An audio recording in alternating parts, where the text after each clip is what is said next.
태화강 지방정원이 오늘 산림청으로부터 국가정원으로 지정이 됐습니다. 전남 순천만 국가정원에 이어 전국 두 번째 국가정원입니다. 유희정 기자입니다. 83만 5천 제곱미터가 넘는 태화강 둔치. 시민들의 도심 속 녹색 휴식 공간이자 전국에서 찾아오는 관광지기도 합니다. 대나무길이 이제 그러니까 시원하고 막 공기도 좋고 길도 걷기 좋고 또 태화강 주변에 또 요 꽃하고 볼 게 많잖아요. 울산시는 몇 년 전부터 태화강 둔치를 국가정원으로 지정받기 위해 노력해왔습니다. 공원으로 이용되던 부지에 정원을 조성하고 지난해 3월 울산시 지방정원으로 등록한 뒤 정원 박람회를 개최하며 홍보에 나섰습니다. 태화강 국가정원 지정이 대선 공약으로 포함되는 호재 속에 곧바로 국가정원 지정을 신청했지만 하천 부지라는 약정과 침수 대응책도 부족하다는 지적을 받았습니다. 태화강 바로 옆에 정원을 조성했기 때문에 많은 비로 이곳에 홍수가 발생하면 정원 시설물을 어떻게 보존할 수 있을지가 관건이었습니다. 울산시는 정원 운영을 전담할 사업단을 새로 만들고 하천 점용 승인도 받아 제도전에 국가정원 지정에 성공했습니다. 산업화로 오염된 강을 살려내 도심 속 정원을 가꿨다는 태화강 둔치의 역사성이 높은 평가를 받은 것으로 알려졌습니다. 하천이라는 부분을 오히려 활용을 해서 수변 생태 정원이라는 새로운 정원의 롤모델을 만드는 부분에 있어서 높이 평가가 된 것 같습니다.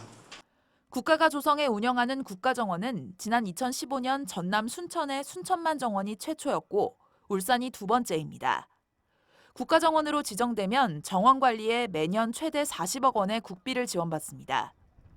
울산시는 국가정원 운영 과정에서 일자리 5,800여 개가 생기고 수천억 원의 생산과 부가가치 유발 효과가 있을 것으로 기대하고 있습니다. MBC 뉴스 유희정입니다. 네, 이렇게 국가정원으로 지정이 되면 실제로 어떤 변화가 생길지 궁금하실 겁니다. 제1호인 순천만 국가정원을 사례로 하나하나 예상되는 변화들 짚어보겠습니다. 유영재 기자입니다. 국내 최대 인공정원인 순천만 국가정원. 지난 2015년 제1호 국가정원으로 지정됐습니다. 세계 정원 등 50개가 넘는 테마 정원으로 아기자기하게 꾸며져 있습니다. 지난해 이곳을 다녀간 관광객은 540만 명이 넘습니다. 순천만 국가정원은 정원만 있는 게 아닙니다. 아름다운 자연을 배경으로 10개 회의실 5천 명을 수용할 수 있는 전시 컨벤션 시설도 갖추고 있습니다. 순천시의 올해 관광객 유치 목표는 1,000만 명. 순천만 국가정원이 지역 관광산업을 이끌고 있다고 해도 과언이 아닙니다. 이번 태화강 국가정원 지정을 울산 지역 상인들이 크게 반기는 이유입니다. 국가에서 또 공원 관리 차원에서 예산도 많이 지원이 된다고 하니까 또 이 공원을 또 확대 개발을 하게 되면은 저희 그 먹거리 단지도 굉장히 활성화가 되지 않겠나. 태화강은 뛰어난 자연 환경에도 불구하고 전국적인 인지도는 상대적으로 낮았습니다. 그동안 매년 관광객 150만 명 정도가 태화강을 찾았는데 이번 국가정원 지정을 계기로 관광객이 크게 늘어날 전망입니다. 태화강 국가정원이 지정된 지금부터의 울산은 산업수도에서 생태문화, 역사, 관광도시로 진입하는 제조울산, 울산 르네상스 시대라고 할 수 있을 것입니다.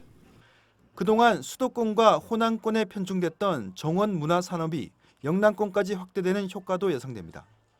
이렇게 되면 울산은 동남권 제1의 정원 도시로 자리를 잡아 정원 산업의 메카로 변신할 수 있습니다. 태화강 국가정원 지정이라는 결실을 어렵게 만들어냈지만 이 기회를 어떻게 활용할 거냐는 어려운 숙제는 여전히 남아 있습니다. MBC 뉴스 유영재입니다.